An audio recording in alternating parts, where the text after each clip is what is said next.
Hi friends, అందరూ ఎలా ఉన్నారు? బాగున్నారా? నేను బాగున్నాను ఫ్రెండ్స్. ఇవాళైతే నేను టమాటో పప్పు చేశాను. టమాటో పప్పు చాలా చాలా బాగా వచ్చింది.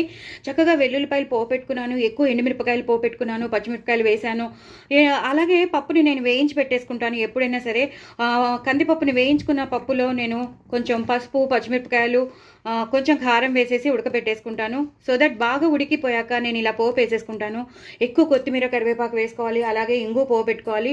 అప్పుడే టమాటో పప్పుకి చాలా టేస్టీగా ఉంటుంది. ఎప్పుడైనా సరే మరిగేటప్పుడు కొత్తిమీర కానీ కరివేపాకు కానీ వేస్తే చాలా చాలా టేస్టీగా ఉంటుంది. అలాగే పోపులో కారం వేసి పోపు వేస్తే మాత్రం, ఎండు కారం వేసి పోపు వేస్తే చాలా చాలా బాగుంటుంది.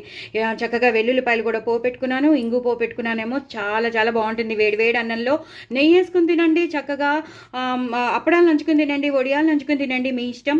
పిల్లలకి, చంటి పిల్లలకి 2 సార్లు పెట్టండి, లేదా పిల్లలకి 2-3 సార్లు పెట్టండి. ఎన్ని సార్లైనా తింటారు, అంత టేస్టీగా ఉంటుంది. కాబట్టి చంటి పిల్లలే కాదు, మామూలు పిల్లలే కాదు, పెద్దవాళ్ళు కూడా ఇష్టపడి తింటారు, ఎందుకంటే అంత టేస్టీగా ఉంటుంది. కాబట్టి నేను యాస్టీస్గా చింతపండు వేసేసాను. ఎప్పుడు చింతపండు రసం మనం పిండుతామో అలా కాకుండా నేను యాస్టీస్గా చింతపండు వేసేసాను. సో దట్ ఆ చింతపండు ఒక పులుపు ఈ పప్పుకి పట్టేస్తుంది. సో దాన్ని పిండాలని మళ్ళీ రసం తీయాలి అవేం అక్కర్లేదు, హ్యాపీగా మనం వేసేసుకోవచ్చు అనమాట. చాలా చాలా టేస్టీగా ఉంటుంది. చూసారు కదా ఎంత బాగుందో, టెక్స్చర్ ఎంత బాగుందో, అది మరిగిపోతుంటే ఇంకా ఎంత బాగుంది కదా, నోరు ఊరిపోతుంది టమాటో పప్పు చూస్తుంటే. నిజంగానే చాలా చాలా కలర్ఫుల్గా కూడా ఉంది, ఎంతో బాగుంది. ఆ కొత్తిమీర, కరివేపాకు వేసిన ములాంచి, ఆ ఎండుమిరపకాయలు పోపెట్టిన ములాంచి, ఇంగు పోపు, వెల్లుల్లిపాయ పోపు ఉన్న ములాంచి అదిరిపోయింది. ఆ పోపులో కారం వేసిన ములాంచి ఇంకా చెప్పలేను. అలాగే మెయిన్ ఏంటంటే వేయించిన పప్పుతో చేసిన ములాంచి చాలా చాలా టేస్టీగా ఉంటుంది. మరి ఇంకెందుకు ఆలస్యం, నా ఛానల్ని సబ్స్క్రైబ్ చేసుకోండి, సపోర్ట్ చేయండి, నలుగురికి షేర్ చేయండి, నాకు సబ్స్క్రైబర్స్ని పెంచండి, వ్యూస్ పెంచండి, లాంగ్ వీడియోస్ చూడండి.